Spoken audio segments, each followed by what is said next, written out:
Myself. My name is Reginata Xaviera, but you can call me Aling, and I will be serving as the MC for today's webinar. It is truly an honor for me to guide you through this academic event entitled Sustainability in Action, Leveraging ESG for Business Transformation, proudly organized by the Master of Management, Excellence Class, and International Class, Faculty of Economics and Business, Universitas Trisakti. Before we begin, may I kindly remind all participants to fill in the attendance link, which will be shared later in the chat box.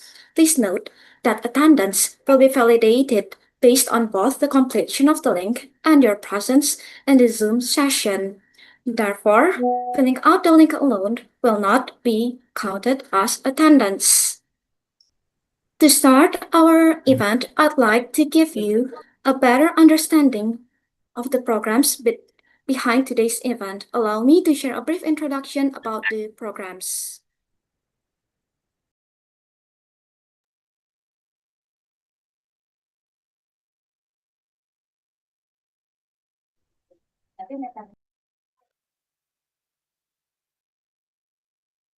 The Master of Management at Universitas Trisakti is a program that prepares future leaders with a global perspective and practical skills.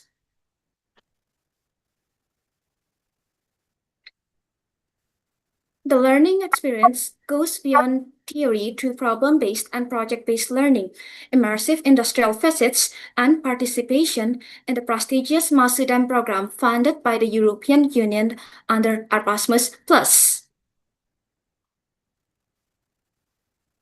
The International Class Program, or Class International, is designed to provide students with global exposure and opportunities through international standard learning.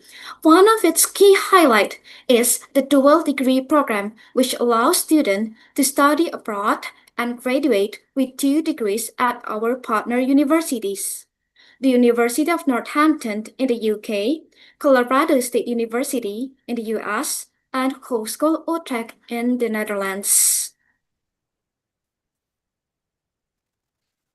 The Excellence Class Program, or Kelas Unggulan, is designed to prepare students to be more competitive both nationally and globally.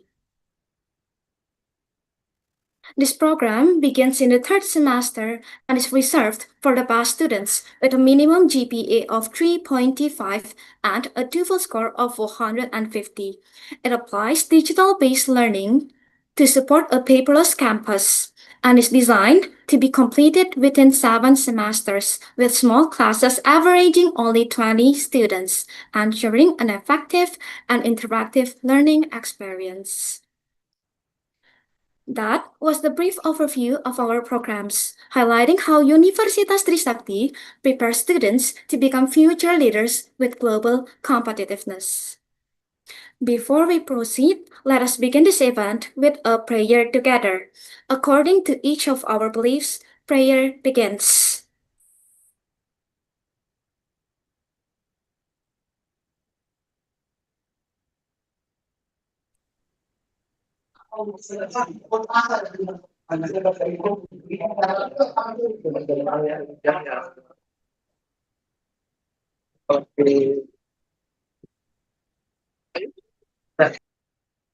Thank you. May today's webinar run smoothly and bring valuable insights for all of us. Ladies and gentlemen, the opening speech for today should have been delivered directly by Professor Yolanda Mastina Siagan, MM, CIR, CMA, CPM, Dean of Faculty of Economics and Business, Universitas Trisakti. Unfortunately, she is unable to join us live. Instead, she has kindly presented a video message to share her opening remarks with us. Let us now hear her message. Good afternoon, distinguished faculty members, students, and esteemed participants. Welcome to this important seminar on sustainability in action, leveraging ESG for business transformation, organized by the Interas Ibu Luki and teams, Excellent Class Ibu Reni and teams, and Master of Management Professor Farah and teams, all them from program of the Faculty of Economics and Business Universitas Trisakti. In today's business environment, ESG principles are no longer optional. They are essential for sustainability. We are exceptionally honored to have Lapa Soratana, PhD, Dean of the Faculty of Logistics and Digital Supply Chain at Naresuan University, Thailand.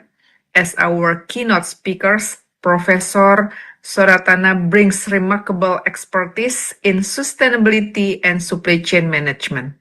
What makes today even more special is that Professor Suranata is also a dear friend and fellow participant in grant programs, amplifying the spirit of international community. I would like to extend our gratitude to the organizers who have worked tirelessly to make this seminar possible. Their dedication and meticulous planning have created this excellent platform for learning and knowledge exchange. To Professor Soratana, thank you for sharing your valuable expertise. Encourage you to ask discussion and opportunity to learn from a leading expert in the field. May today's seminar inspire us all to become champions of sustainability and responsible business transformation. Thank you. I wish you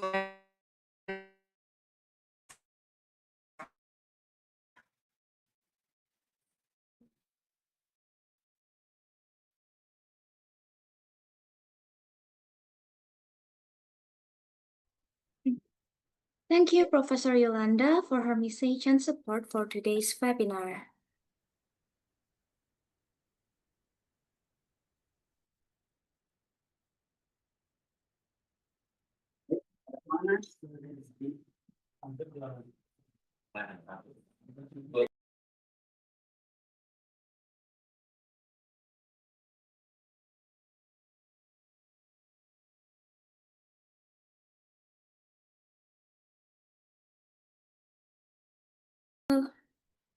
Let me give you an introduction of our guest speakers.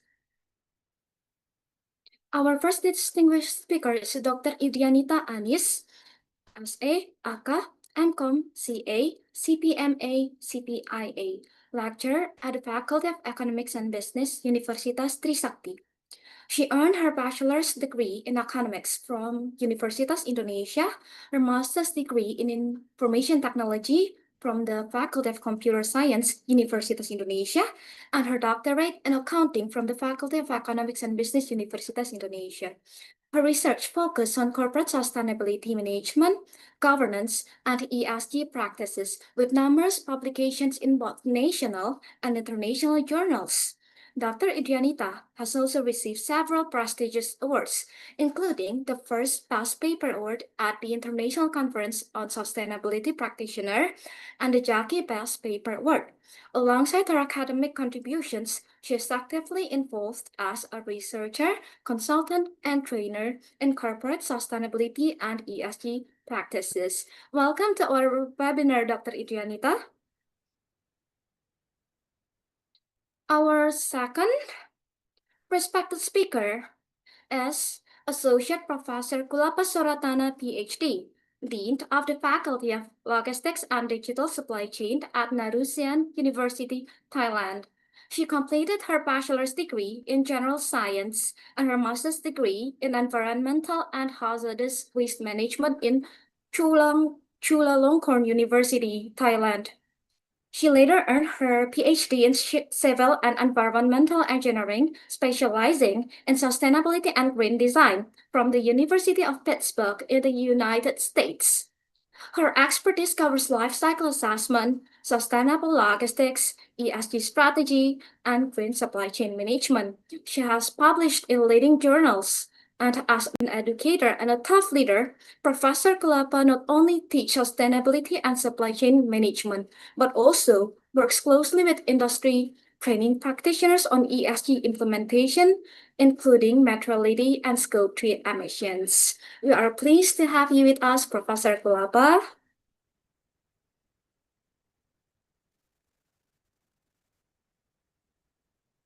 And now, without further ado, let us proceed with the first presentation by Dr. Idrianita Anis. Dr. Idrianita, the screen is yours. Thank you.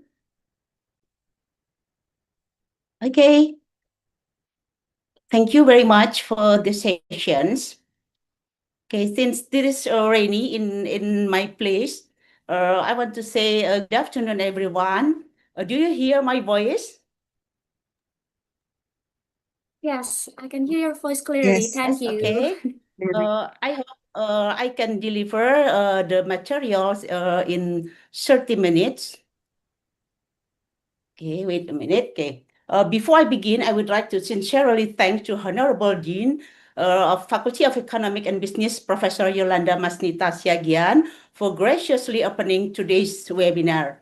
And my deep appreciation also goes to Professor Honorable Master of Management Program, Universitas Trisakti, Professor Farah Margareta, for granting me opportunity to share insight about exploring transformative potential of ESG practice, management control system perspective insight. And allow me also to warmly greet our distinguished panelists, Associate Professor Kulapa Soratana, PhD. Hello in Thailand. Sawadiska. And our moderator, Ms. Aling, and all participants joining in this room. I truly hope today's become fruitful discussions about ESG practice. And since the moderator already introduced my CV, let's skip this slide. Okay. And allow me to briefly outline today's agenda. And we will begin with the background, moving from global, national, and sustainable business perspective. Next, we will review the Task Force Climate-Related Financial Disclosure Framework and relevant literature. And we will then explore governance through boundary system, strategy, through belief system, and risk management via interactive control system. And finally, we will conclude with the metric and target, applying diagnostic control system. Together, these 6 components will provide a comprehensive view of ESG practice and sustainability in action. Let us reflect the global context of sustainability. Today, humanity has already crossed 6 of 9 critical planetary boundaries, signaling that our planet is under severe pressure. This crisis not only affects ecosystem, but also translate into real economic costs with significantly GDP losses projected under climate change scenarios. And the Paris Agreement urged us to keep temperature below 2 degrees Celsius, yet even the best policy may shrink economies only by 4%. So the key question is, how do we balance growth and survival? The embracing circular economy. And from the planetary boundary and economic risk, the path forward become clear, transitioning to circular economy. And unlike the linear model, take, make, and waste, the circular economic emphasizes reducing, reusing, and recycling, supported by innovation and sustainable investment. And as a scholar highlight, this system not only minimize environmental harm, but also enhance efficiency, resilience, and long-term value creation across the entire supply chains. And the strong sustainability approach reminds us that achieving true balance requires integrating governance, planet, economy, and operating space, and linking global challenges to 24 relevant national issues that demands our attention. Yet, response vary. Some remain at level 1, preferring the status quo within existing literature, the existing structure, and others reach level 2, acknowledging problem, but treating them as less urgent. And only at level 3 do we see a true transformational approach, where reform, systemic change, and urgent action are recognized as essential for sustainability. And the challenge is to advance boldly toward this higher level. And what is wrong with sustainability, CSR, corporate governance, and governance risk compliance, and ESG? And when we examine the history of CSR, corporate governance, and ESG, we see progress, but also persistent flaws. CSR often suffered from a narrow philanthropic perspective, lacking integration with strategy and accountability, and this gave rise to sustainability blunders, confusion, short-termism, and failure to institutionalize long-term impact. And today, the tension remains between shareholder primacy, focus only financial value, and stakeholders orientation, which integrate social environment concern. To move forward, organization must embrace urgency, resilience, and systemic change, and making sustainability a true strategic foundation. And sustainability, CSR, ESG often overlap in practical, yet their differing objectives hinder full integration.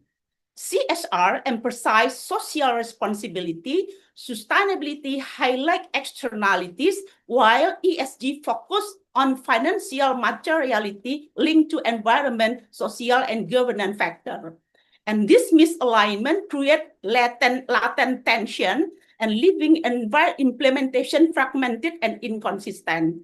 And CSR typically relies on moral obligation and philanthropy, whereas ESG employ measurable framework, benchmark, and ratings such as Global Reporting Initiative or GRI, Carbon Disclosure Project or CDP, International Sustainability Standard Board, ISSB, and Sustainability Accounting Standard Board, or SASB. And moving forward, the paradigm shift from CSR to ESG is essential to achieve accountability, comparability, long-term alignment, and with sustainability goals. And next, part 2, we move to Task Force Climate-Related Financial Disclosure Framework. The TCFD framework provides a structured approach to identify, assess, disclosure climate-related risks and opportunity, linking them directly to financial impact such as revenues, cash flow, balance sheet, and capital allocation. It highlights both the transition risk, policy, legal, market, technology, and reputation, while physical risks include whether acute or chronic risks. And complementing this, IFRS disclosure standard require reporting of greenhouse gas emission, Scope 1, including direct emission of controllable asset, and Scope 2, energy efficiency and purchase electricity, and Scope 3, other indirect emission across the entire supply chain. And now, still in the part 2, we are talking about sustainability reporting landscape. It is shaped by a variety of global standard and framework. Commonly, we use GRI, SASB, IFRS, TCFD, and regulatory initiatives such as European Union Taxonomy and Climate Sustainability Reporting Directive. And this standard aim to enhance transparency, accountability, and comparability. Yet, studies show that disclosure often remains shallow, with homogenization across environment, social, and governance pillar, limiting differentiation but enhancing legitimacy. And notably, Standard & Poor's 500 company significantly increased ESG disclosure, affirming investor relevance. And research on ESG practice model further demonstrate that when integration with framework like sustainability balance scorecard, sustainability governance, and management control system, ESG will strengthen legitimacy, efficiency, and sustainable business transition. And to understand sustainability holistically, multiple theoretical lens is needed. And business strategy actually is a multidisciplinary, it is best analyzed through governance and competence. And governance is described by Quasser and Williamson, define institutional framework, transaction rules, and accountability mechanism that shape organizational directions. And competence emphasize dynamic capability, risk management, and compliance to adapt under uncertainty and drive long-term resilience. And together, this perspective reveal how institution and capabilities evolve across different layers of stability and legitimacy. And the pathway towards sustainable business is achieved when governance structure and organizational competence integrate, ensuring accountability and adaptability and sustainability value creation. And now, let's move to the literature review. This slide showcases seminal literature in strategic analysis. The problem of social cost was the first to introduce governance into business though, and relevant laws laid the foundation for the sustainability balance scorecard, linking financial and non-financial measure. And management control system framework highlight the vital role control in steering strategy. And this work reminds us that strategy is dynamic process requiring governance and measurement and adaptation of sustainability. And TCFD framework and IFRS disclosure standard provide a structured approach to climate-related reporting, ensuring investors, stakeholders receive relevant, comparable, and decision-useful information. The framework built on 4 pillars: governance with outline, oversight, and accountability; strategy with explain how sustainability, risk, and opportunity shape business plan; and risk management describe identification, assessment, and mitigation process; and metric and target measure performance against sustainability goals. And this element together enhance transparency, comparability, and investor confidence, guiding in companies toward resilient and sustainability value creation. And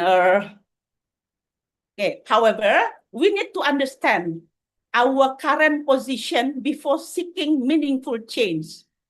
This slide illustrates the concept of business as usual using diamond framework Porter value chains. It highlights primary activity, logistic, operation, marketing, sales, and services supported by infrastructure, human resource, and technology and procurement. Together, this process fit into core business cycle, purchasing, production, and sales integrated through accounting and reporting system. Recognize this baseline essential before embedding sustainability into strategic transformation. And so what does a sustainable business looks like? And unlike business as usual, sustainable business redefine value creation by integrating social, environment, and economic responsibility. It shifts from inside-out approach to outside-in thinking, aligning operation with stakeholders' needs and long-term resilience. And this model embeds sustainability innovation, whether exploitative and explorative, across supply chain, production, market, aiming for self-sufficiency while achieving economic, social, and environmental sustainability simultaneously. And in non-financial sector, particularly high emission industry, the adoption of sustainable practices carries a major financial consequences. Firm integrated ESG can mitigate risk, enhance resilience, and strengthen long-term competitiveness. And the key question is, how does financial sector react for this action? And this slide highlight the reciprocal dynamic. Financial institution through lending, risk pricing, and investment choices reward sustainable company with a lower capital cost and while penalizing unsustainable one. And guided by principle of double materiality, the financial sector act as both driver and enabler and transition, channeling capital toward low carbon economy pathway through ESG screening. And the virtuous cycle foster sustainable growth across the real and financial economy stability. And in this slide, we explore the transformative potential of Simon levers of control, which balance discipline and innovation in organizations. Boundary system set behavioral limit, belief system communicate core values, the diagnostic control system ensure efficiency through monitoring, and interactive control system foster dialogue and strategic focus. And integrated with management and sustainability control system, such as planning, budgeting, measurement, and project management, these levers provide a robust framework for aligning strategy, accountability, and long-term sustainability goals. And building on the previous discussion, this slide presents a proposed ESG practice model grounded in regulation, conceptual literature, and identified research gap, and designed for practical implementation. Using the MCS LLC perspective, this model integrates 4 levels: governance, strategy, risk management, metric, and target. And together, this governance and management system transform ESG from abstract principle into actionable practices, enabling organizations to manage risk, enhance legitimacy, and achieve sustainable long-term performance.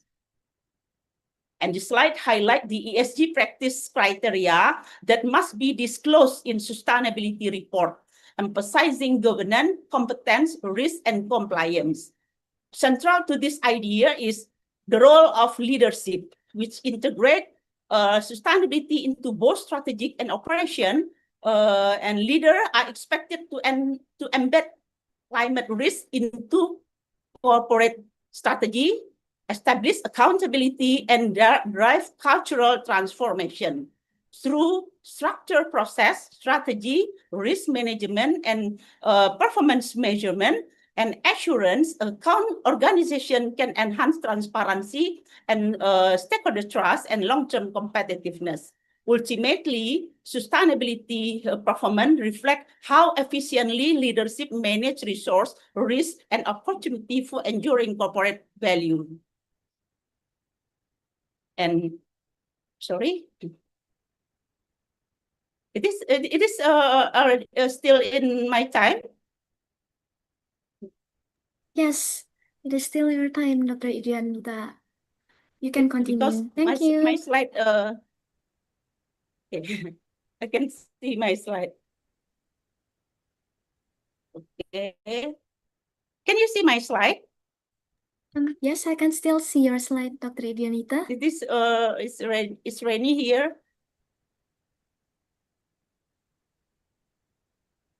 Okay. I can see. Maybe I will stop share first. I will share it again.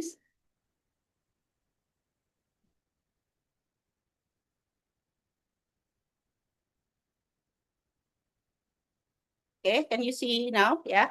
Okay, let's continue it.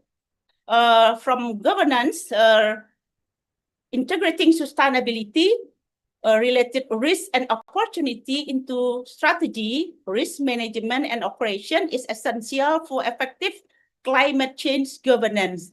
And innovation play a key role, yeah. While ICT, Internet of Things, AI, blockchain, and spatial data enabling predictive modeling, monitoring, and transparent reporting. The strategic IT governance competence 2.0 framework advance organization from fragmented practices to enterprise-wide alignment, accountability, and resilience. And complementing this, risk appetite of top management team define acceptable threshold aligning governance with ESG, ensuring consistency with TCFD and IFRS, strengthening resilience. And okay, my slide not move.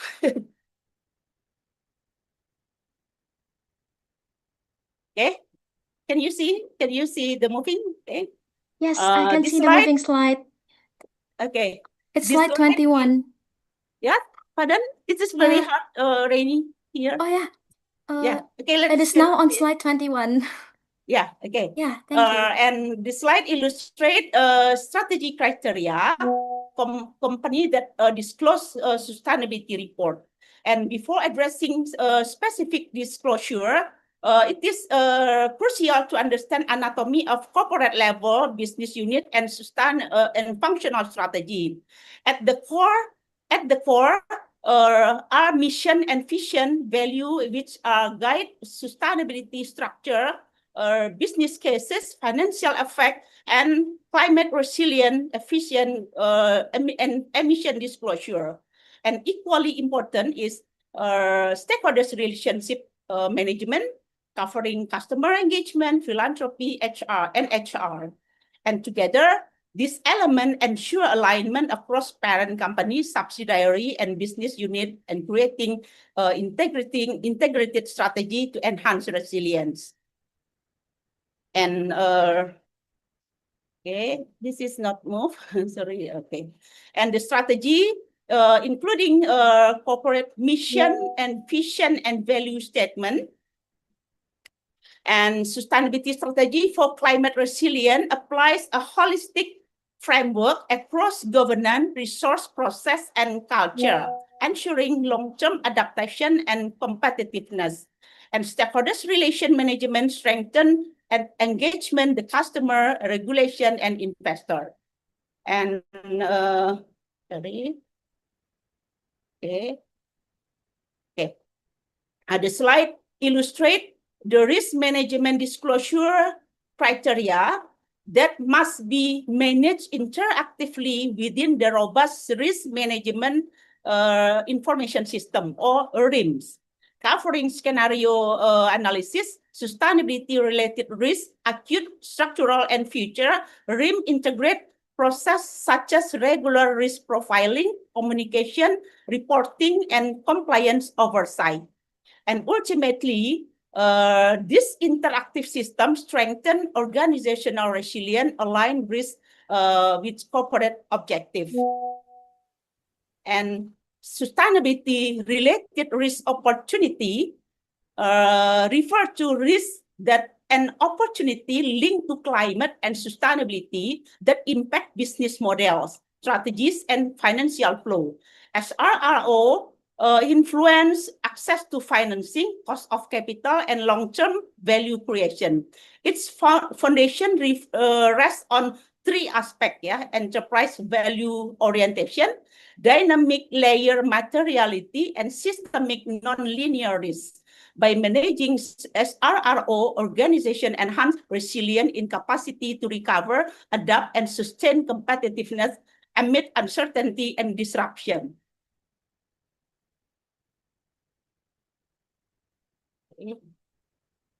Okay. And next, SRRO may arise from resource dependency, cost structure, or shifting stakeholder expectation, and can trigger non-linear impacts such as stranded asset, demand collapse, and disruptive transition. Because its RRO often crosses sectors and geographies, their impact can rapidly escalate. Therefore, scenario analysis are recommended by TCFD is essential to anticipate materiality shift and test resilience under alternative future and guide organization in making proactive and well-informed strategic information.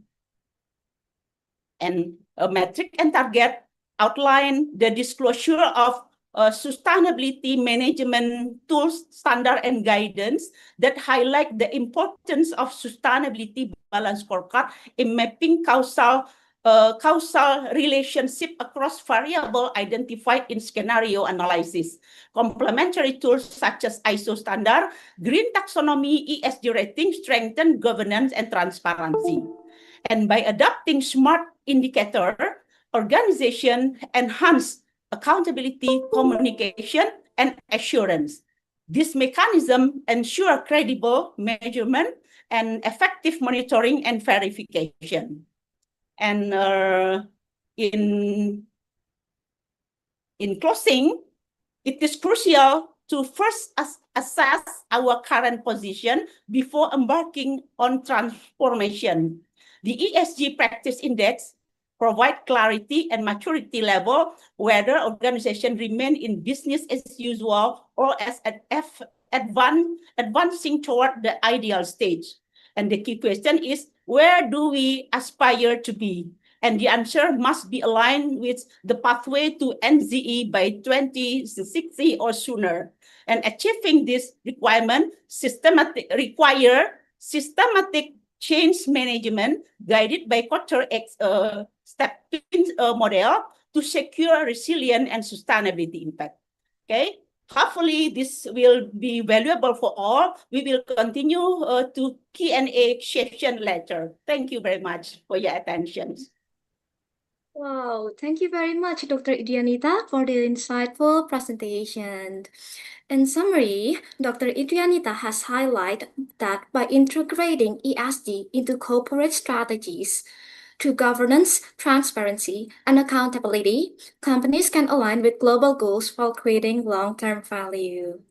Now, let us continue with our second presentation by Associate Professor Kulapa Suratana, PhD. Professor Kulapa, please proceed with your presentation. Thank you.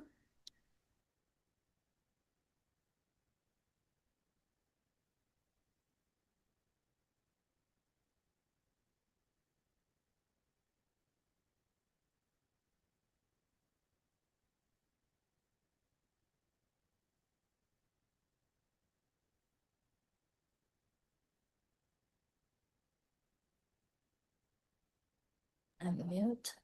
Okay, can you hear me? Can everyone hear me? Can you hear me? Yes, I can hear you clearly. Okay, Thank you. And can you see my screen, the full, like the presentation version? Yes, I can see it clearly too. Thank Okay, you. thank you. Thank you. All right. Greeting from Thailand. Good afternoon, everyone. And it's a real pleasure to be with you today. And I would like to thank Trisakti University, especially the Dean, Professor Dr. Yolanda and ASEP, for your warm invitation for me to join this webinar. And, you know, I have to say that it's a perfect alignment of the, you know, that Dr. Adrianita, right? Did I pronounce it correctly? You like, you know, give a perfect comprehensive background information on ESG. So some of my contents can be skipped as well. Okay, so our session is titled Turning the Environment into Business Opportunities. And the reason why I mainly focus on the environment, as you can hear from the introduction, your kind introduction, Aling, that my background is mainly on the environment. So today's session, I will zoom in on the environment of the ESG mainly. Let me put it this way. So when people hear environment in ESG, the first reaction is often compliance, regulations, or additional costs, right? But today, I would like to share a different lens. The environmental pillar as a source of growth, resilience, and innovation for industry. So the question is, I would like to begin with this question. Is environmental sustainability a cost or a growth driver? If we only view it through regulation and reporting, it can certainly feel like a cost, right? But when you focus on efficiency, innovation, and the rising demand for sustainable products, it transforms into a powerful driver of growth. And in this session, we will explore how forward-looking businesses are already making that shift and turning sustainability into a real opportunity. Let's start with a simple question, what are the factors of ESG? I guess you guys already know. Maybe some of you can answer me, like what ESG stand for? Do we allow to interact a little bit? Yes, you can interact, of Okay, course. yeah, then So participants wants to answer Professor Kulapa's question.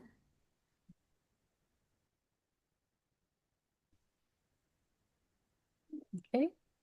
So yeah, my question is, what are the factors of ESG? Come on.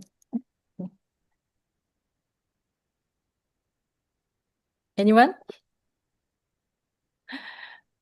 All right, then maybe I can continue with ESG stands for environment, society, and governance, right?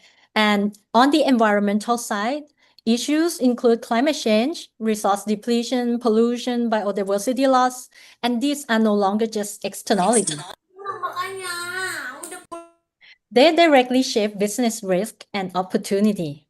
And on the social side, we are talking about human rights, decent work, diversity, equity and inclusion. We normally call it DEI, right? And also health and safety and customer satisfaction. And on governance, it's about transparency, compliance, and accountability. What's important is how interconnected these issues are, and that makes them harder to predict, but also more critical to manage. All three pillars matter, but today, as I mentioned earlier, that I will zoom in on the environmental side. So why focus on the environment? Because climate resources and waste are directly linked to the business cost, risk, and opportunities. As Professor Adrianita mentioned, right, that we already exceed so many boundary of the resources. So that's why we need to pay more attention on this aspect. The environment has shifted from a background concern to a core driver of business strategy. So environmental issues fall into three main categories, as you can see on the screen: climate change, natural resources, and pollution and waste. Take climate vulnerability as an example. Low-lying coastal cities like Bangkok, Miami, and even in Jakarta, I think we are all facing sea level rise, flooding, and storm surges. Each of these issues brings both challenges and opportunities for business. How can these catastrophes bring us opportunities, right? Look at it from another angle. If there are going to be flooding, then we need a flood management and resilience infrastructure, and that creates demand for new construction technologies, green building materials, and engineering services, right? Or insurance and financial products can be redesigned to help businesses and households manage climate risk.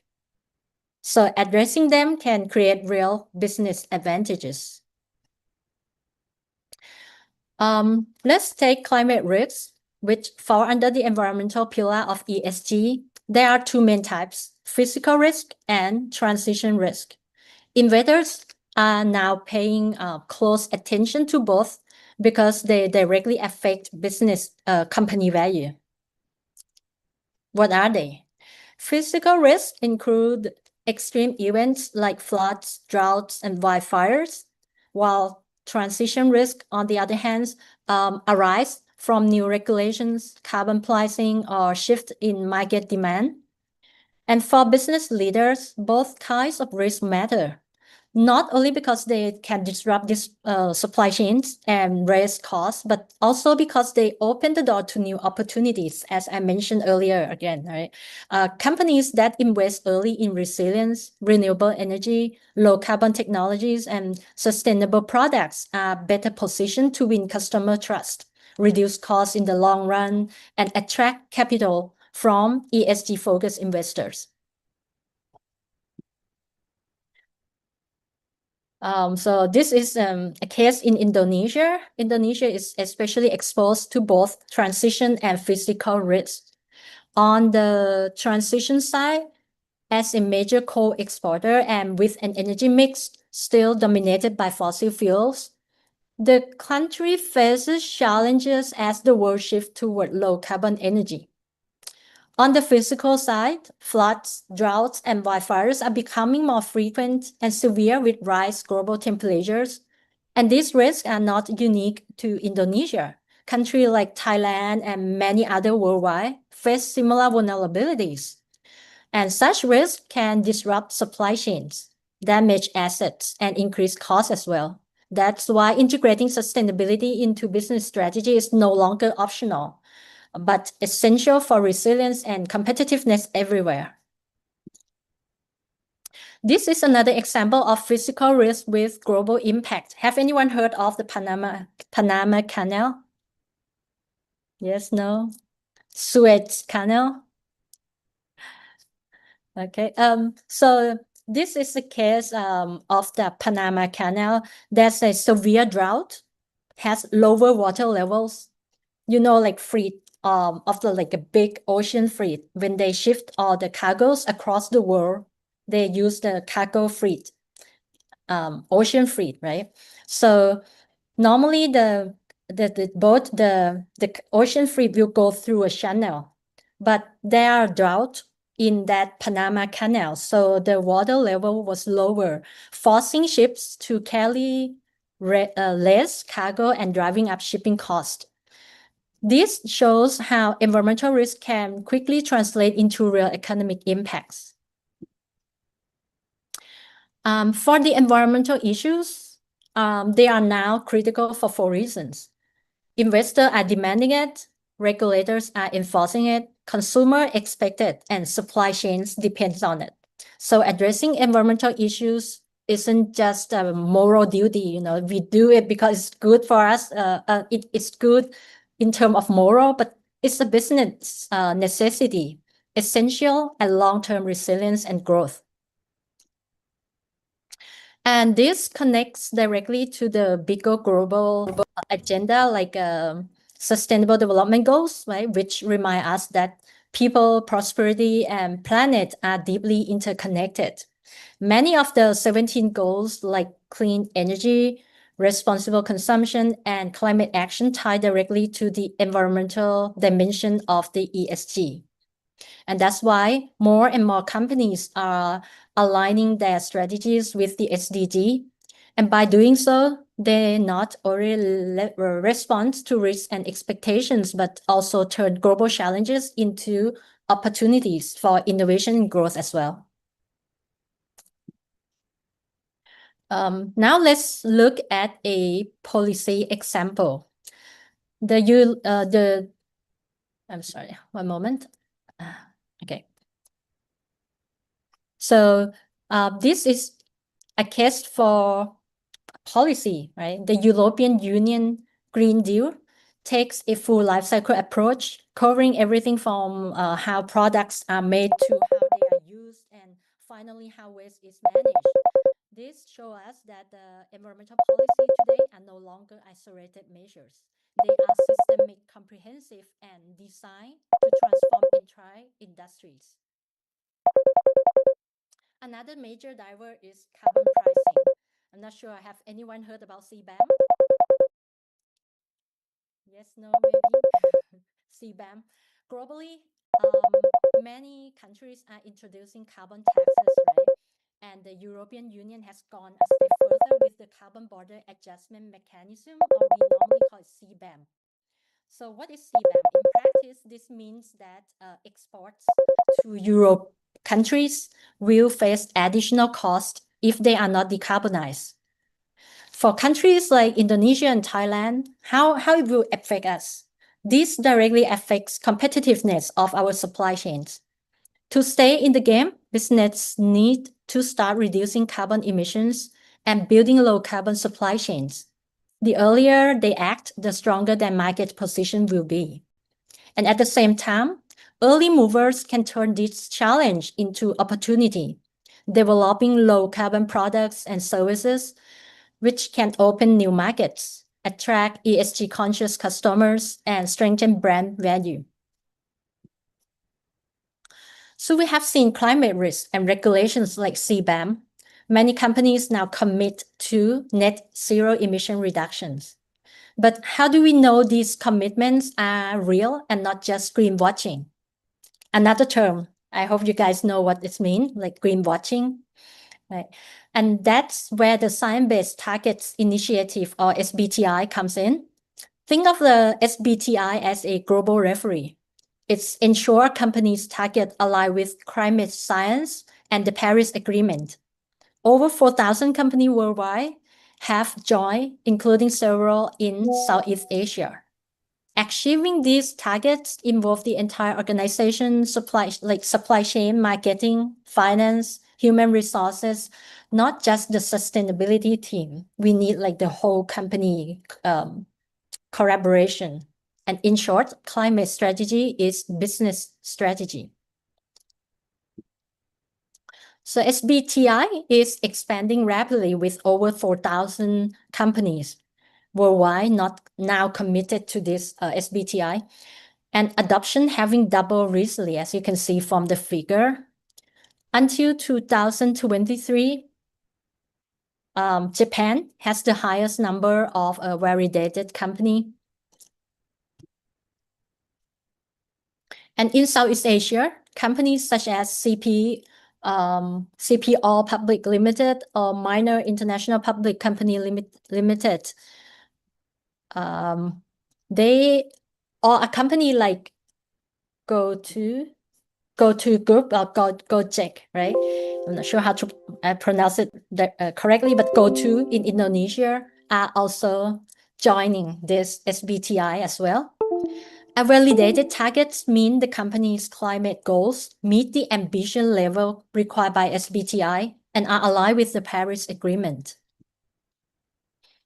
And from this figure, even SME, small, medium enterprises can join SBTI through a streamlined process as well, proving that sustainability is not only for the big players, but it's for every company. I'm just gonna skip this one since Professor Adrianita already mentioned about the CFO, the carbon footprint for organization, right? We were talking about the three scopes of emission from scope 1, 2, and 3. But I would like to point out that scope 3 often makes up to 70 up to 90% of total emissions, covering everything from suppliers to customer use. So managing this emission isn't just about compliance. It's an opportunity to improve efficiency, innovate in the supply chain, and create new low carbon business solutions. So now that we understand scope 1, 2, and 3 emissions and how much of a company's footprint come from the value chain, the question is, how can businesses actually reduce these emissions? How can they reduce those scope 1, 2, and 3 emissions? There are two main approaches: carbon offsetting and carbon insetting. Okay, while offsetting invests in projects elsewhere, like you do plant a tree in the mangrove or rainforest or whatever, but insetting focuses on cutting emissions within your own operations. And supply chain created the direct benefits for the business. And I think this is a better direction that we should focus on. So building on our discussion on carbon insetting, let's look at a real example. Go2 became the first Indonesian public company validated by SBTI. They integrated climate action into their core strategy. How? Collaborating with stakeholders to boost electric vehicle adoption among driver partners by 260%, covering 80 million kilometers on electric two-wheelers. This shows carbon insetting in action, reducing emissions within the value chain while turning sustainability commitments into real business impact.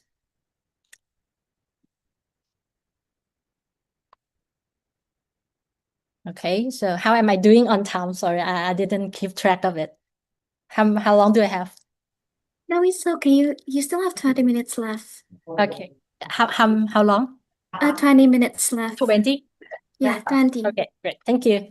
Thank All you. right, then let's move on to the next. Another example come from Banpu. This company is a company in Thailand, which is shifting from coal to renewable energy. This raises an important question. Is such a system change just a cost or can it be growth driver? Right. For companies like Banpu, it's increasingly seen as an opportunity not only to navigate transition risk in a low carbon world, but also to innovate and capture new markets. All right, so far we have seen how companies turn climate and transition risk into opportunities. Now, let's shift gear a little bit and look at the tools that make this possible.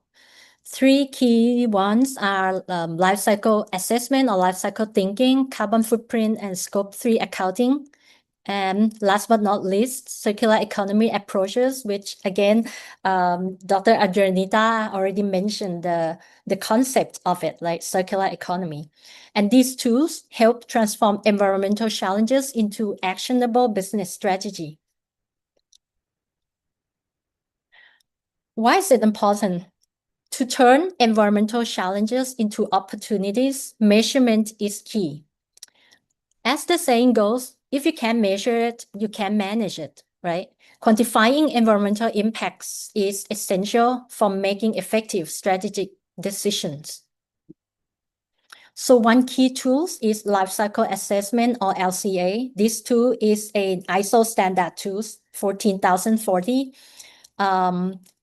And what is so unique about this tool is that normally when we talk about sustainability, it's more like you're feeling that it's green, but with LCA, you can quantify it. You can get the number. You know exactly that, okay, this is the level of global warming potential. You will not just say, okay, it seems like there's going to be a lot, this process generate a lot of emission, but you actually get the number of that emission. And another uniqueness of this tool is that it measures environmental impact across the supply chain, across the life cycle. They start from raw material acquisition, transportation, production, use, and end of life of the products or services. And LCA is no longer optional. It's become a standard business practice for companies turning environmental insights into strategic action. This is just, there are two main types of LCA, process LCA and comparative LCA. I will not go into detail on this tool because, you need like to attend another course on it. But I will just mention that you can, there are some benefits of using LCA. If you use LCA, you will know the environmental impact over the life cycle of product or services.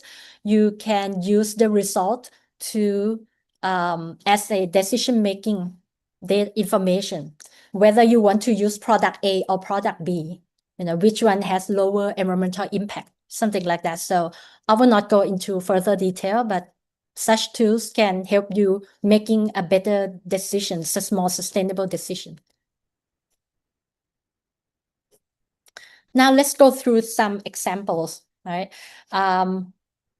This one, Puma. Puma used LCA to analyze their shoes and found that the most emissions come from raw materials they used in producing the shoes.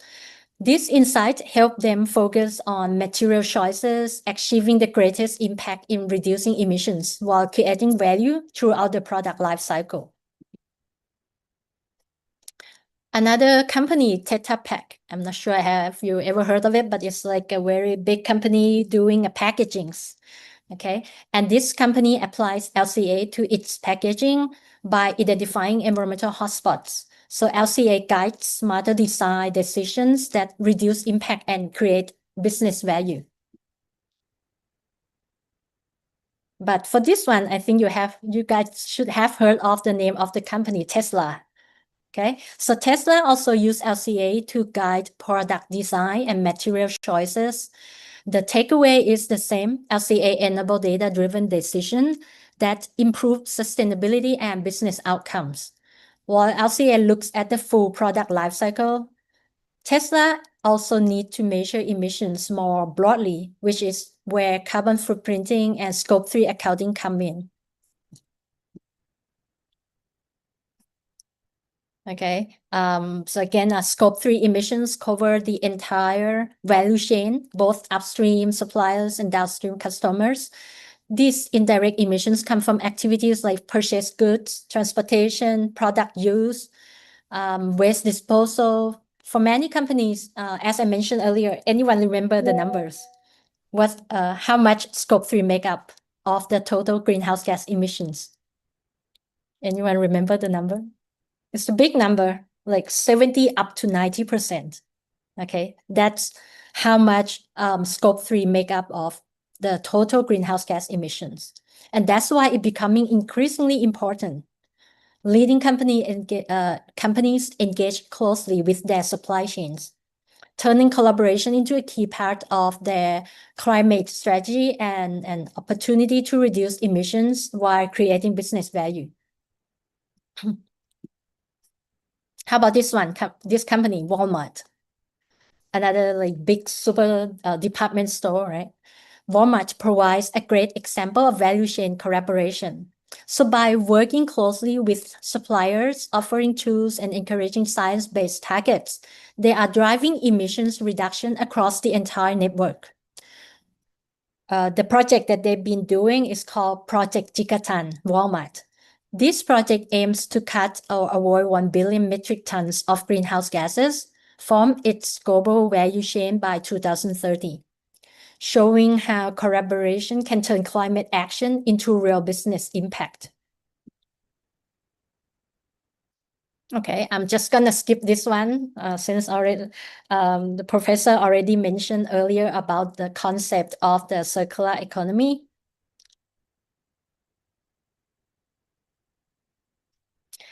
But let's skip and look at another example of how circular economy being applied to the industry. Like Microsoft applies circular economy principles in its data centers, focusing on repair, reuse, and recycling. Right? This shows that circularity isn't just for consumer products. It works even in high technology, resource-intensive industries. So far, we have looked at environmental risk, but these risks can also be reframed as opportunities, helping companies boost efficiency, spark innovation, and access new markets. And this concept has been mentioned already, actually, by, again, Professor Adrenita about the double materiality. We have seen that environmental risk can be turned into opportunities, right? To act effectively, companies need a framework that captures both sides of the picture, which is where double materiality comes in. So what does this mean by double materiality? Double materiality is when you look at it two directions. Look at things into two directions. Outside in is how environmental risks affect the company, and inside out, how the company impacts the environment and society. Okay, so both perspectives are essential, not just for managing risk, but making informed decisions and turning environmental challenges into real business opportunities. Okay, this is a figure showing how double materiality normally. This is the figure showing double materiality. If you are interested, you can Google it, search for sustainability report. So ESG provides a lens through which risk can be transformed into opportunities, helping companies uncover value that others might miss. From this insight, I would like to present that ESG with the environmental pillar in ESG, they can provide three main opportunity area for the business, right? The first one is efficiency and cost saving. Next one is new markets. And another one is new business models. Now let's go through it and take a look at some of the example. So let's look at how ESG can create tangible business opportunities, illustrated with real-world example. The first one, opportunity area 1, is about efficiency and cost saving. This one is an example from Maersk. Not sure if anyone have heard about this company, Maersk. This company redesigned its ships and invested in green fuels. What started as a compliance requirement became an opportunity to reduce costs and gain a competitive edge for the company. And they adopt so many green energy solutions, as you can see here, like trying to go into the biodiesel direction, green methanol, biomethane, green ammonia, and so on. So those are some of the green energy solutions they trying to adopt. Just as ESG can unlock efficiency and cost saving, as mentioned before, right? It also opens another door to entirely new markets. So the second opportunity that I will be talking about is the new markets. Companies can develop sustainable products or services to meet growing consumer demand for low carbon, eco-friendly solutions. Like for example, IKEA, another company. Have you ever heard of it? IKEA? So IKEA is the company that sell like furnitures, right? IKEA. So IKEA embraced circularity by designing products for reuse and recycling, creating entirely new market opportunities for them. Or Hilton is a company, big hotel corporation. Hilton's Travel with Purpose program integrates sustainability into the entire guest experience, from booking to checkout, so turning responsible practices into a unique value proposition for the company. And their roadmap developed in partnership with Schneider Electric demonstrate how hotels can reduce emissions while simultaneously enhancing customer value. Okay, this one, you guys must know this one. Unilever, right? Okay. This is another example on Unilever. They redesigned its dishwashing detergent to produce less foam, saving water and reducing emission. And they used to sell their product, the CIF, the CIF product in this big container, right on the right-hand side here. I'm not sure if you guys can see my mouse, the cursor. Okay, so they used to sell the product in that big container. What is the most of the weight that they have to carry in the transportation? Water, right? Because the detergent has like the concentrated version and dilute with water. So the most of the cost they have to pay is on shifting the water content of that product. So they redesigned it and changed it from the dilute version to the concentrated one. So now they can reduce the size of packaging to only this size. What are the benefits from redesigning it? They can reduce transportation cost. They can, from reducing transportation costs, they can reduce emissions as well. And even for the warehouse, right? They can save up some spaces for the warehouse as well. So this shows how small changes in product design can create significant environmental impact. Okay, another one is in the third opportunity area is new business models. I will take Patagonia as an example in this case. So their one-wear program repairs and resells old products, reducing waste while strengthening customer loyalty. Now imagine how similar approaches you guys could apply to the business or some business plan that you might have in Indonesia to create both environmental impact and also business value. Okay, DHL offers Go Green Plus, a climate neutral shipping option, and this demonstrates how logistic companies can establish green leadership by providing sustainable solutions directly to their customers.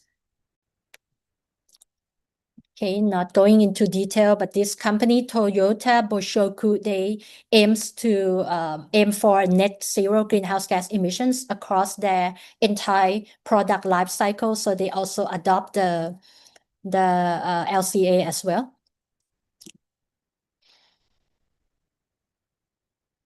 Okay, so as we have seen, companies are turning environmental risk into real opportunities, boosting efficiency, creating new markets, and innovating business models. I would like you to take a look at the key takeaway from today's sessions. So the environment in ESG isn't just about compliance or cost. It's a powerful driver of growth, resilience, and competitive advantage. ESG isn't optional, as all of the speaker mentioned about. It's no longer an option, and innovation is the way forward. By integrating sustainability into business strategy, collaborating across supply chains, and using tools like LCA, right, life cycle assessment, CFO, that we are talking about this Scope 3 accounting, and SBTI, science-based target initiatives, company can make informed decisions and turn environmental challenges into real business value. And yeah, remember, putting the environment in ESG as the heart of strategy of the business strategy can turn environmental challenges into business opportunities, driving growth, innovation, and long-term success. And sustainability is no longer a duty; it's a competitive advantage. So that will be all. Oh, and one more thing, maybe Professor Adrianita may consider put this on your literature list, as you mentioned earlier. Okay, so that will be all for my presentation. Thank you for joining this session, and I hope you leave inspired to see ESG as a powerful engine for both business and career growth. Thank you.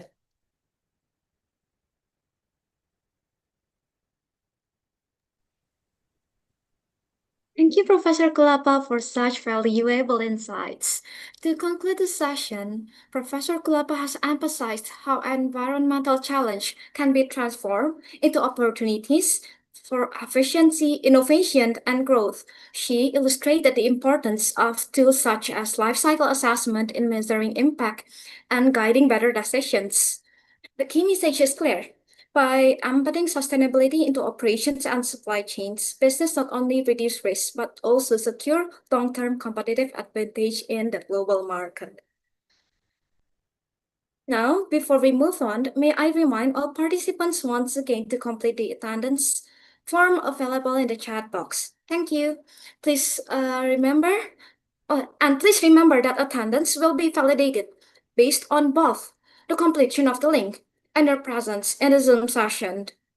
And we now open the floor for the Q&A session. Please write your question in the chat box, and we will address as many as possible within the allocated time.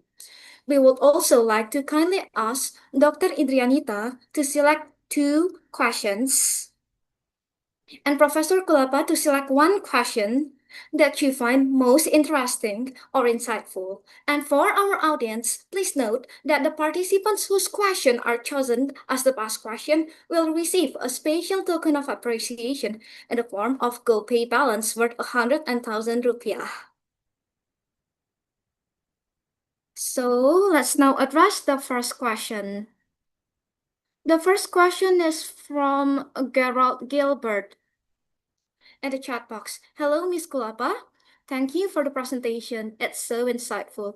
I want to ask about GoTo and Banpu. What are the main difference in the implementation of carbon offsetting and carbon insetting between GoTo Group and Banpu? Well, there are actually 3 questions, so I think you can. Do you want me to read all of the questions or? I can answer the first one. That's okay. Okay. So Okay. please. Right. Thank you. Thank you for all the questions. So for this question, talking about go to and Banpu. So both of their approaches are considered as insetting carbon offset. Insetting carbon reduction, sorry. So what does this mean by insetting is that they are trying to reduce the carbon footprint of within their organization by incorporating several reduction approaches within the operation. Like for go-to group, right? They using the EV, electric vehicles. So that will help reduce emissions of their shifting, which is part of their main operation. While Bamboo also consider the approach that they took, also consider as insetting, but they take another like technique. So not adopting EV, but for Bamboo, they change the business.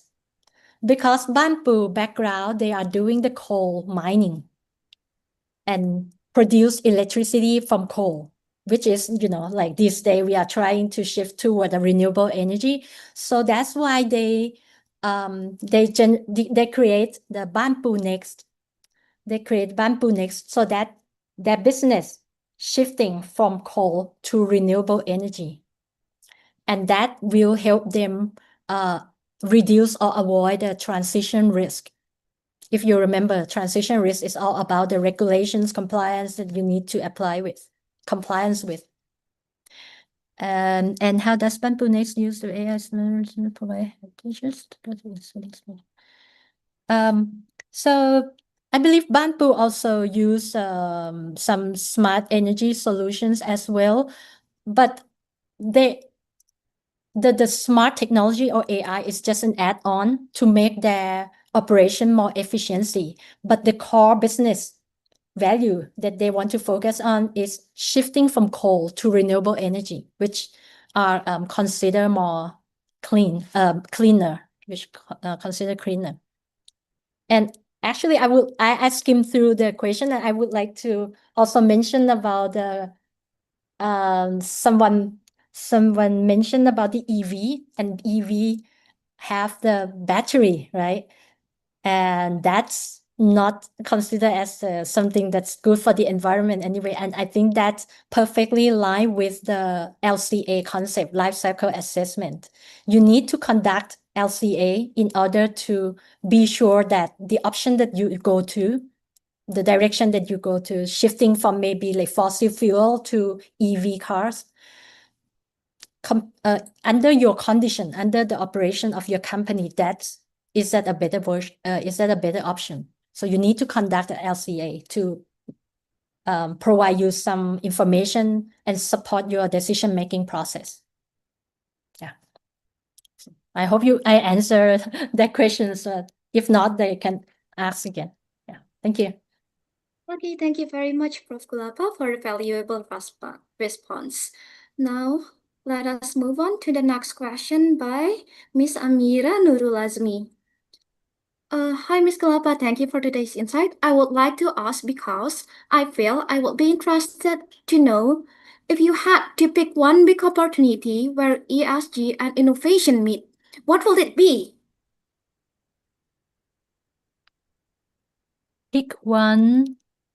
Where was the question again? Pick one. Pick one big opportunity where ESG and innovation meet. That's a big question. Oh, yeah. Pick one big opportunity where ESG and innovation meet.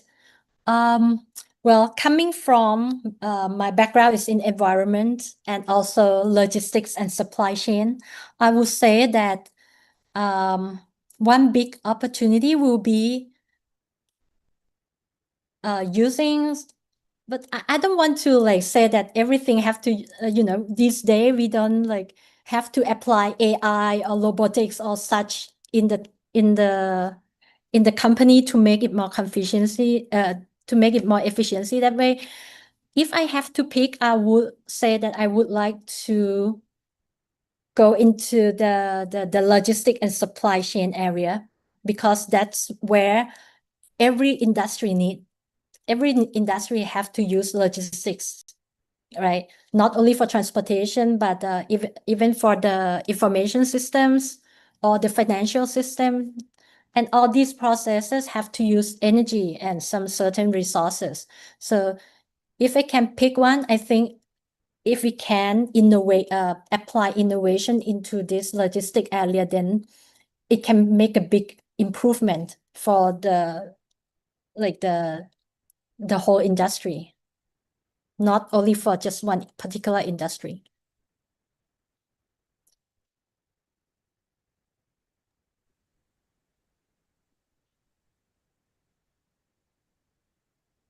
Okay. Thank you, Professor Kulapa, for sharing such an excellent perspective. And now we will move on to the next question by Hendra Gunawan. It is for Miss Kulapa. May I ask about the seminar related with electric vehicle? It uses battery where the basic material is nickel. This will also ultimately have an impact on environment. The other hand, the power plant is still using coal material for its generator. What is your opinion on this in relation to environmental sustainability? Thank you. Okay, this is such a controversial issues, but let's say that from my perspective as an LCA practitioner, I'm not trying to say that I go against EV, but what I will do, I think we need to again conduct an LCA on electric vehicle. And once we conduct the LCA, we will be able to identify hotspots in the production, the whole supply chain, from like raw material like nickel, right? The use of coal material, and even the end of life of the electric vehicle.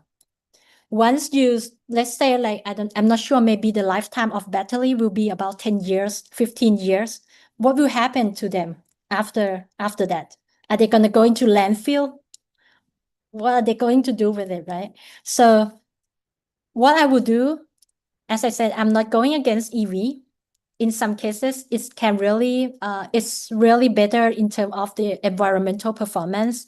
But what we need to do is to conduct LCA, identify hotspots. Hotspots mean the process with major environmental impacts.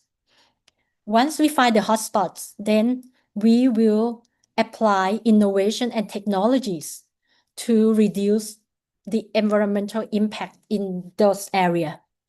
And hopefully we will turn into a better version of electric vehicles. Maybe if you think nickel is a concern, it's a major concern, it's in the raw material phase upstream. So what you have to do, can we come up with a recycling process? Can we recover some nickel from electric appliance, used electric appliance?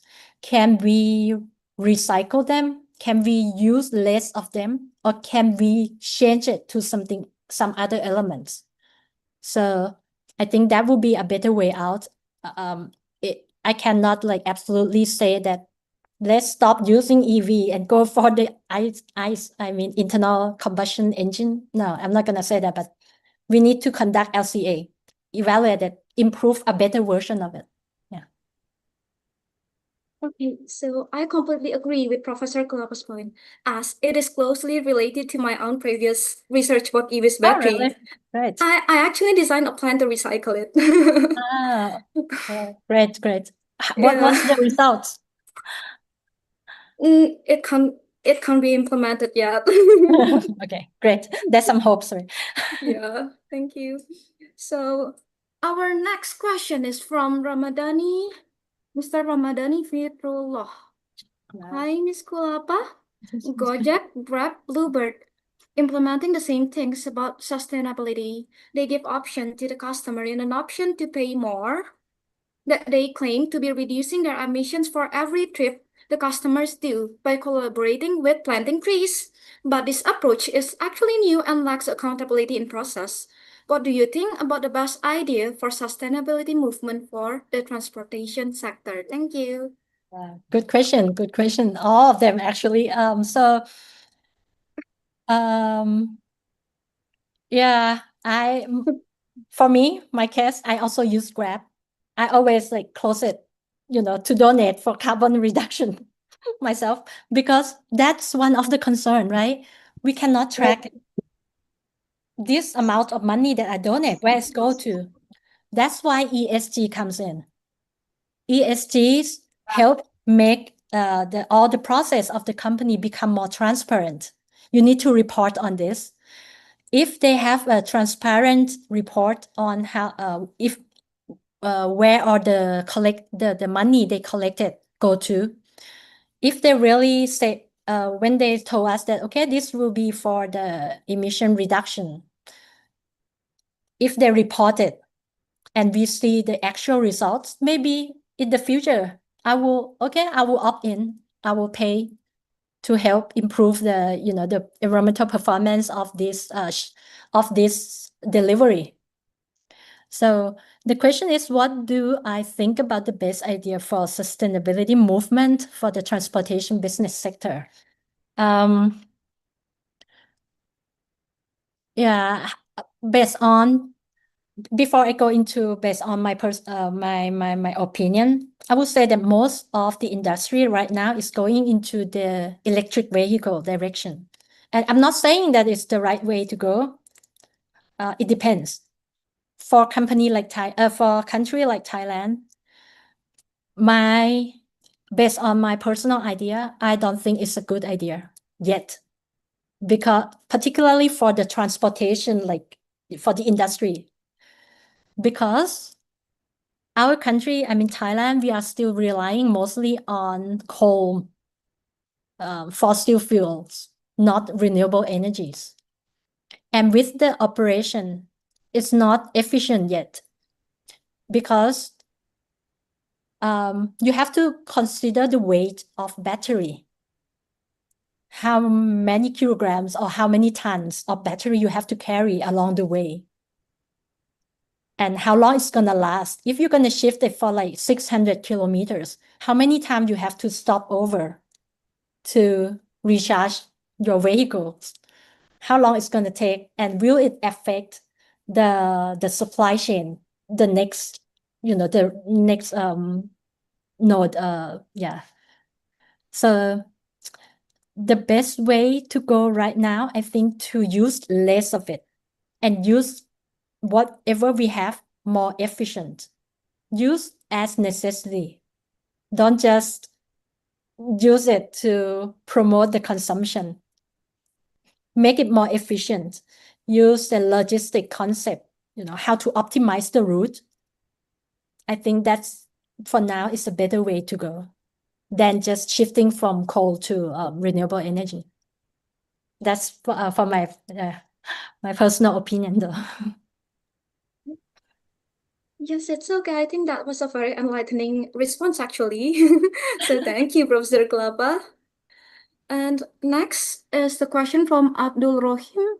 He also said, I want to ask to Professor Kulapa Suratana. Earlier, you mentioned Banpu or energy in Thailand.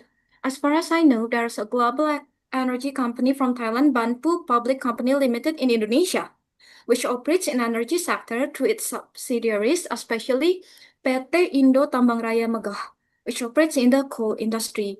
We already know overuse of non-renewable resource and unsustainable practice deplete natural resource, impacting future generations. So the question is, how to maintain the use of natural resource so that they are maintained for future generations. Meanwhile, many coal and mineral mining companies have increased production and sales and also contribute to the government in increasing the GDP every year. You guys like throw me a very tough question. Yeah, it's a tough question. I agree. Um, yeah. So as we all know, right? The renewable rate of all these finite elements is not gonna be quick pick up the same pace as if we are not aware of how the amount of these resources that we used. What I mean is that the only way is to reduce the use of it. Yeah, because it's not referring back to the resource boundary that Professor Adrianita showed, that that's a figure. And Professor, I'm not sure how many resources that we already exceed the boundary. 9, right? I'm not sure. In your it's part of your presentation. Sorry. Wait. That's There boundary. are human resource, material, yeah, and it could be, sorry, wait, I forget. It's the trans boundary of resources, right? Yes. Yeah, Okay. but In the supply chains management, from there are resource human, intellectual, financial, natural, manufacturer, and social. So many resources, that we should consider in costing of the product, and based on the life cycle. Sorry. Yeah. Are you okay? I think I lost the connection. Okay. I think it's about the planetary boundaries concept that you mentioned before. Yeah.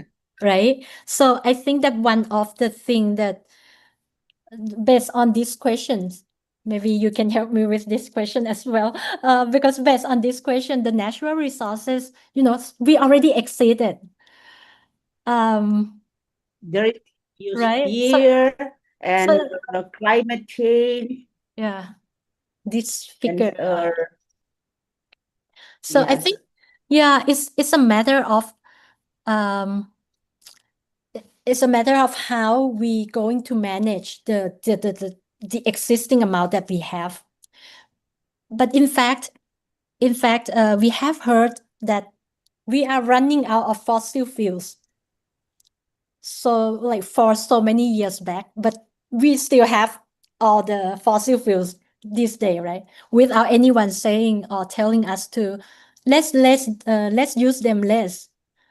Everyone's still promoting, like boosting, increasing the GDP, promoting the use of resources, like online sales.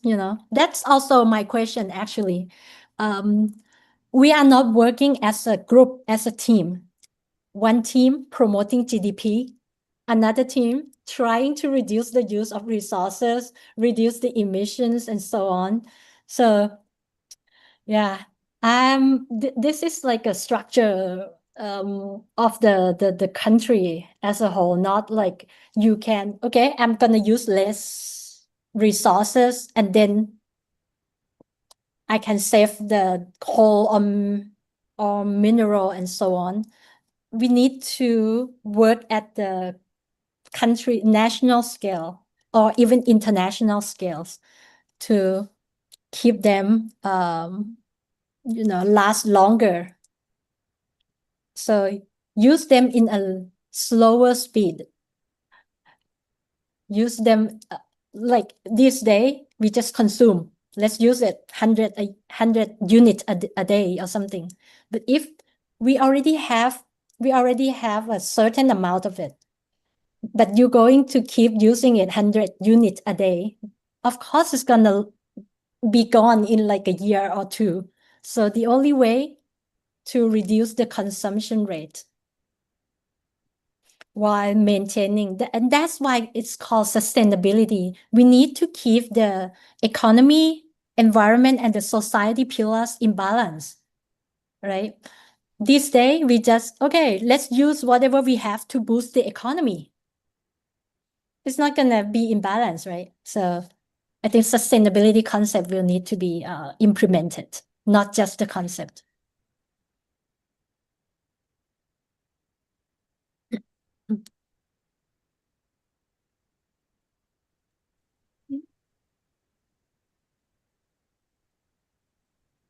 Okay, so thank you for the response, dear speakers. And now the next question is for Dr. Idrianita. Okay, There's a question from Mr. Anton. Anton. The question Okay. is, It seems about life cycle accounting is very interesting. Interesting, yeah. So just one question for me. Yeah, it's about Oh. cost. Yeah, do you hear me? oh, Do you okay, hear my voice? yes, I can hear you clearly. Yes. Yes. Okay. Okay, I will continue. Okay, the question from Anton is about cost of transaction. Yeah, cost of transaction. Yes. How about the increasing transaction costs, yeah, in sustainability, yeah? Okay, talking about costs, it is a very complicated case, yeah? That is why we should analyze from many perspectives. But from governance perspective, yeah, the theory by Kwase, they already describe that actually governance is the possibility of many choices that top management make, where every choices could make a negative impact and positive impact.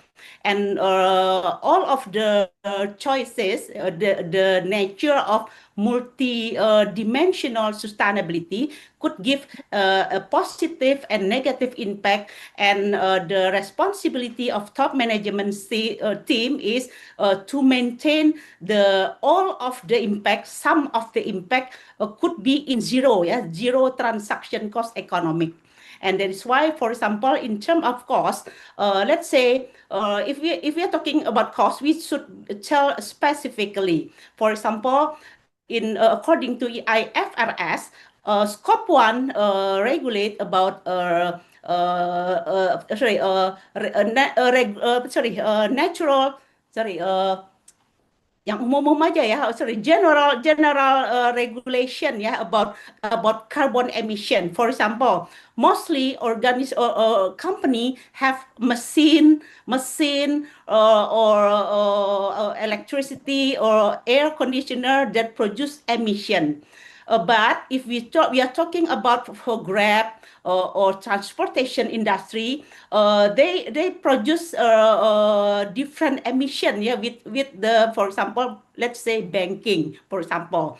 And we should underline that in reducing costs because of sustainability, we are analyzed from innovation perspective. And innovation perspective, there are two sides. Yeah, innovation is proximity to technology and new method. Yeah, for example, if the company choose to reduce cost by using sustainable material, maybe it's expensive, but there is an opportunity to increase to replace the unsustainable material into sustainable ones. For example, there is a customer loyalty, increase the reputation and others. And in terms of the theory, for example, dynamic capability theory, in terms of innovations, exploitative innovation emphasize company to use current knowledge, yeah, the best practice knowledge, and try to reduce, to make saving, try to increase productions, try with with the minimum cost. But it is don't need exploration. It is not. It is need current knowledge. But on the other hand, they should maintain innovation. That is need exploration of new knowledge. And exploration new knowledge, there is a possibility to experimentation, and it will be caused by increasing cost of possible uncertainty. And that is why top management team, because of the multidimensional aspect of sustainability, they should manage it in balance.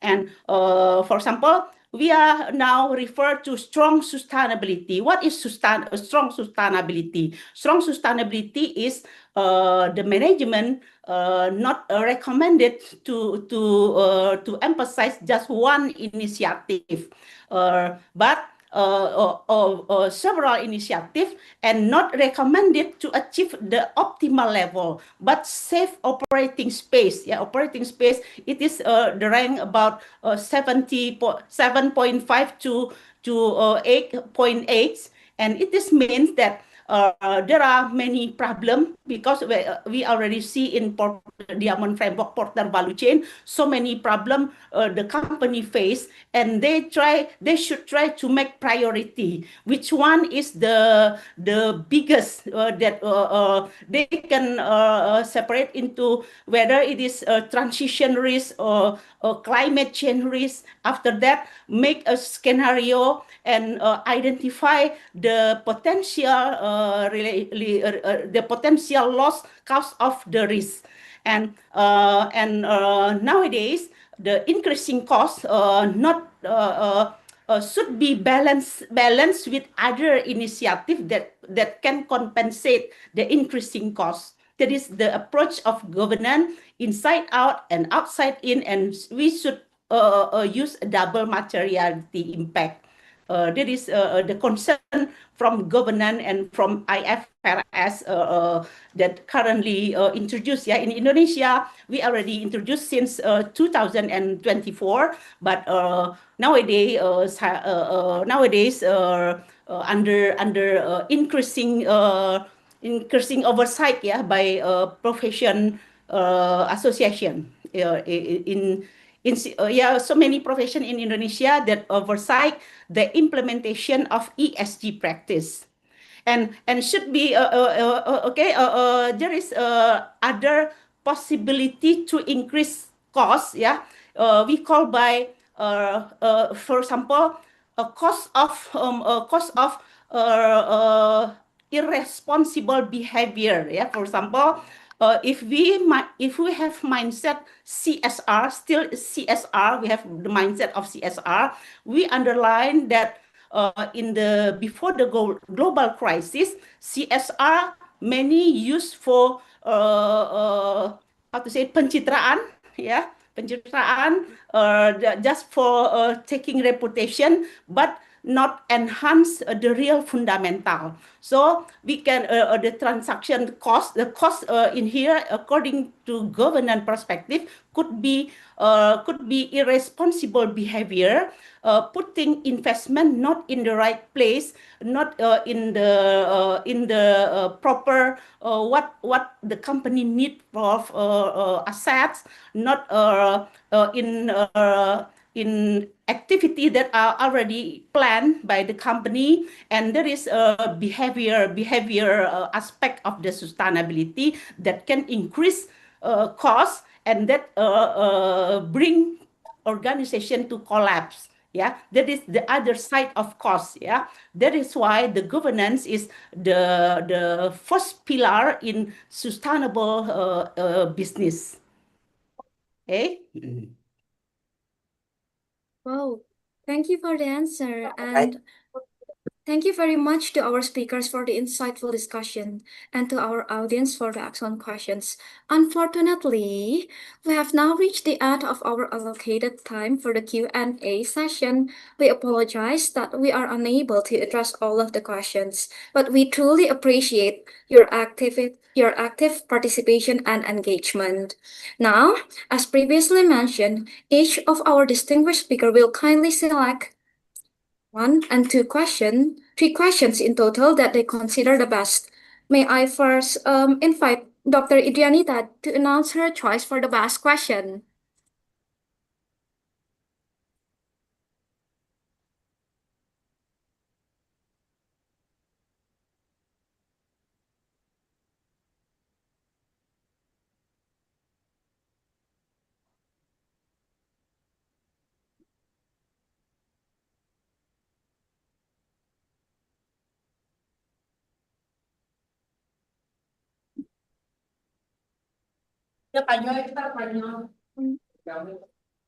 Hello?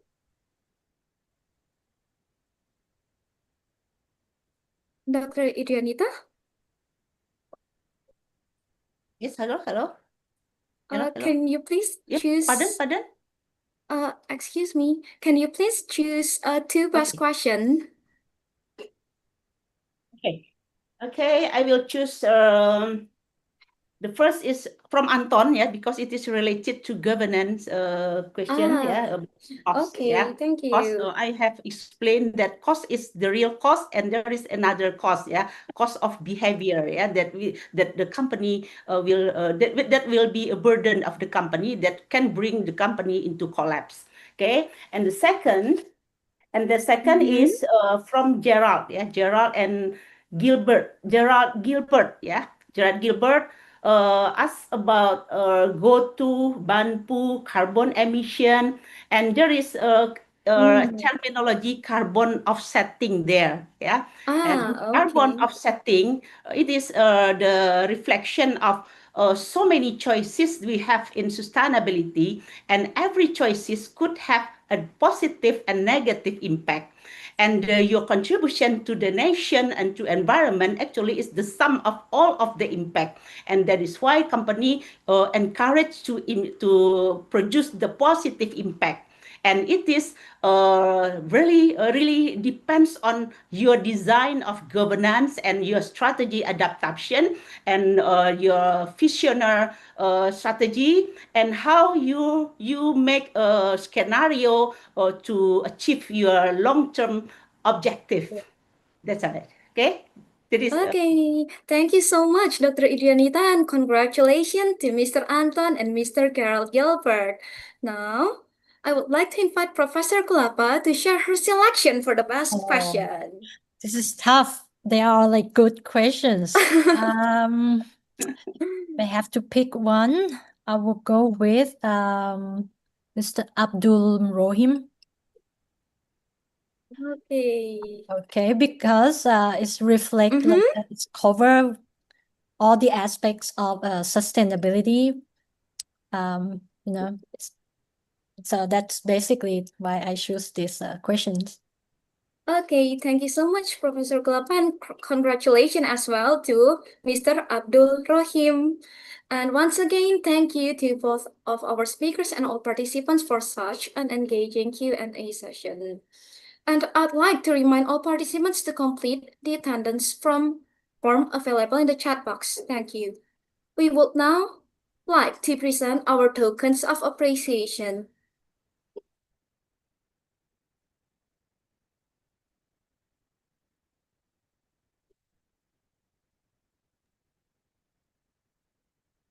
Okay, so the first one is from Professor Farah Margareta, ME PhD, head of the Master of Management Program, FEB Universitas Trisakti, to Associate Professor Gulapa Suratana, PhD. Thank you, Mrs. Kurapa Soratana, for your very informed sharing knowledge for us about ESG for business transformation. I hope sometime we can meet you again, maybe on Trisakti again, or maybe on your university. Again, thank you very much for your sharing knowledge. It's very insightful for us. Thank you so much. Okay. Thank you for having me too. Okay, so the next one is from Dr. Luki Adiati Pratomo, MMCMA, International Class Coordinator of MMFEB Universitas Trisakti, to Dr. Idriana Anis. Thank you, Prof. Adriana Anis, for your presentation today. It's really interesting and something very, very insightful and help us to understand more about the CSR, ESG, and others. I hope you can give us another class specifically about this topic. Thank you, Dr. Idriana Anis. Oh, I usually call you Bu Iit, yeah? Okay, thank you again, Bu Iit, for your presentation today. Thank you so much. Okay. Okay, thank you. So now, ladies and gentlemen, before we close the event, we will have a group photo session. May I kindly ask everyone to turn on their camera for a moment? To the documentation team, please help us to capture the photo. We will take several shots, so please stay on your screen and keep smiling. Thank you very much. And the photo session, thank you very much. Now, please, the documentation team.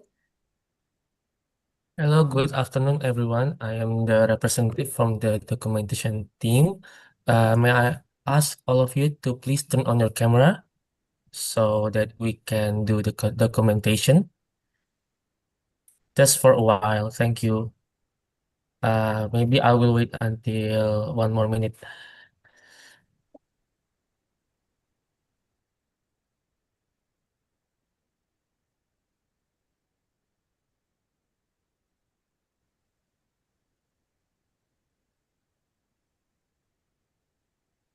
I think that everyone already turn on their camera, most of them. So allow me to screen capture everyone. Thank you. Thank you. First slide. Okay. Count. Please Second count. slide. Next slide is the third slide. And then the fourth slide.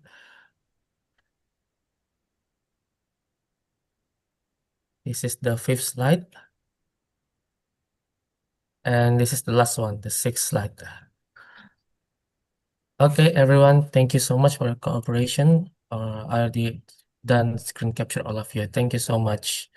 Okay, thank you very much. The photo you. session is now complete. As we come to the end of today's webinar, I would like to sincerely thank our distinguished speakers, respected professors, and all participants for joining this international webinar.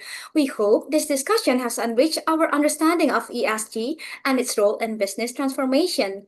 On behalf of the organizing committee, I hereby close to the session and see you in our next event. Thank you and have a wonderful evening, everyone. Thank you, Prof. Suratana. I hope we can see you. Thank you, Bu Thank you so much, Thank you, Prof. Prof. Farah. Mary. See you. Thank you so much.